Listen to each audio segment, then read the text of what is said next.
આપનું સ્વાગત છે।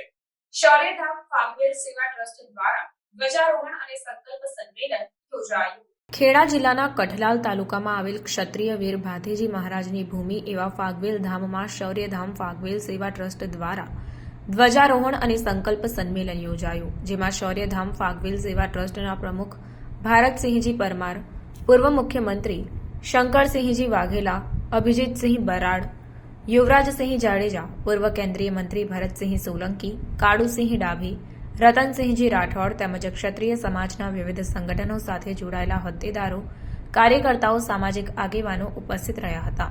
કાર્યક્રમ શરૂ થતાં શૌર્યધામના પ્રમુખ તથા સંયોજકો દ્વારા ફાગવેલ વીર ભાથીજી મહારાજને 52 ગજની ધજા ચઢાવવામાં આવી અને ત્યારબાદ ફાગવેલ ખાતે નવનિર્માણ પામનાર શૌર્યધામ સંસ્થાનું ભૂમિપૂજન કરવામાં આવ્યું તેમજ શૌર્યદંડ ઉપર શૌર્યધ્વજ ફરકાવવામાં આવ્યો। ગુજરાતના ઇતિહાસમાં સૌ પ્રથમવાર ફાગવેલ ખાતે નવનિર્માણ પામનાર શૌર્યધામ સંસ્થાને લઈને ક્ષત્રિય સમાજ એક જૂથમાં જોવા મળ્યો। ગદાનંદ ભૂતગુણાદિશયવિદં ગવદજંબફલચારુ ભક્ષણમ ઉમાસુતમ શોક વિનાશકારકમ નમામિ વિઘ્નેશ્વરપાદવંદનમ બ્રહ્માનંદમ પરમ સુખદમ કેવલમ જ્ઞાનમૂર્તિ દંડવાતીતમ ગગન સદૃશમ તત્ત્વમશાલિલક્ષમ એકમ નિત્યમ વિમલમચલમ સર્વધિ સાક્ષીભૂતમ ભાવાતીતમ ત્રિગુણરહિતમ સદગુરુતમ નમામિ। ગમથળ નિવાસી મારા બ્રહ્મચારી સદગુરુ ભગવાનના ચરણમાં નમસ્કાર કરી ભાથીજી મહારાજની ગોદમાં અને ભાથીજી મહારાજના છત્રછાયાની અંદર બે શબ્દ બોલવાનો આરંભ કરીશ। સમય વધારે નથી લેવો। આજ મને અવસર અકલ્પિત રીતે મળ્યો છે। આ કાર્યક્રમની મને જાણ નહોતી શંકરસિંહ બાપુ, એક પત્રિકા કોષમાં વાંચેલી, પરંતુ આજથી 8 દિવસ પહેલા, હમણાં ગઈકાલે મારી કથા કચ્છની અંદર દેવી ભાગવત પૂરી થઈ, 8 દિવસ પહેલા 37 વાછડાઓ અમારા ગૌ ભક્તોએ પકડેલા અને એની અંદર જે માહિતી મળી, અત્યારે સમય નથી મારી પાસે આપવાનો, પણ મેં સંકલ્પ કર્યો હતો કે વછડા દાદા તારા ચરણમાં અને ભાથીજીને કીધું તારા ચરણમાં વંદન કરીશ, મારા ગુરુદેવના ચરણમાં વંદન કરીશ, આને બચાવવા છે, કારણ એના સિવાય બીજું કંઈ છે નહીં। એ સંકલ્પ સાથે મારે આવવાનું નક્કી હતું દર્શન કરવા। મારો ઈશ્વર સેવાલિયા મારો રમેશને ફોન કર્યો કે હું આવવાનો છું, કથા પૂરી થાય બીજા દિવસે મને કે બાપુ એક દિવસે અહીંયા આગળ આવો કાર્યક્રમ છે તો કીધું હારા ખેતર મળે ને તો વાવેતર કરવા આવીશ ને આવીશ સાહેબ। વશિષ્ઠ ગોત્રનો બ્રાહ્મણ છું અને વીરવર ક્ષત્રિયો માટે મારું એક શૌર્ય છે કે જાગવાની જરૂર છે। હથિયાર ગીતા હાથમાં લઈ દેશનું રક્ષણ કરો, હથિયાર ગીતા હાથમાં લઈ વીરવર ક્ષત્રિયો દેશનું રક્ષણ કરો અને નિર્માન્ય અને નાપાક દેખાતા ગદ્દાર નેતાઓને ગોતી દેશમાંથી દૂર કરો સાહેબ। ક્યારે એવું નથી સાહેબ, ક્યાં સુધી કરશો? 562 રજવાડા તમારા ગયા, કઈ જગ્યાએ તમને રાખવામાં આવ્યા છે? હા, આજે તમામ નવયુવાનોના સન્માન કરવામાં આવ્યા છે, વિદ્યાર્થીઓના, જગદંબાઓના। તમને એક વાત પણ તમને જણાવી દઉં કે આજના દિવસમાં બિહાર, બંગાળ ઇત્યાદિ અનેક બીજા રાજ્યોની અંદર યુપીએસસીની પરીક્ષા આપવાવાળા સનાતન ધર્મના દુશ્મનના છોકરાઓ વધારે એ લોકો પાસ કરવામાં આવી રહ્યા છે। અનેક જગ્યાએ તકલીફો થઈ રહી છે।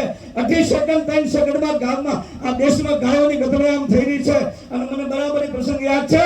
અમારા શંકરસિંહ બાપુ જ્યારે અહીંયા મુખ્યમંત્રીમાં હતા, એના પહેલા જ્યારે તમારો પ્રચાર અહીંયા કપડવંજ એરિયામાં હતો, ત્યારે અમુક સભાઓની અંદર પ્રચારમાં પણ શંકરસિંહ બાપુ અમારા સેવકોને લગાડેલા હતા। ઓમ નમઃ શિવાય। વધારે સમય મારો લેવો નથી, પણ આપ સર્વે વીરવર ક્ષત્રિયોને અહીંયા જે શૌર્ય ધામ બનાવવામાં આવી રહ્યું છે તો શૌર્ય ધામને ઉજાગર કરજો।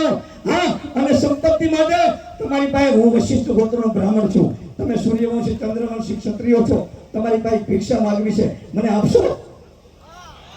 કેટલા તૈયાર છે? હાથ ઊંચો કરો। ભાથીજી મહારાજ હાથ ઊંચો રાખો, 1 મિનિટમાં। આમાંથી જેટલા પણ નવયુવાનો અને વડીલો માવા ને ગુટકા ખાતા હોય એ કેટલા બંધ કરશે આજથી? કેમ બંધ થઈ ગયા?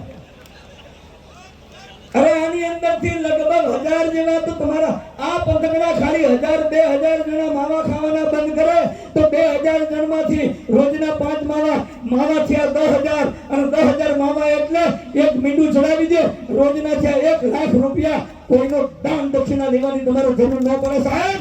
આપણે ભિખારી નથી, વીરવર ક્ષત્રિય કઈ માગ્યું નથી સાહેબ, એને આવનારાને માથા આપી દીધા છે।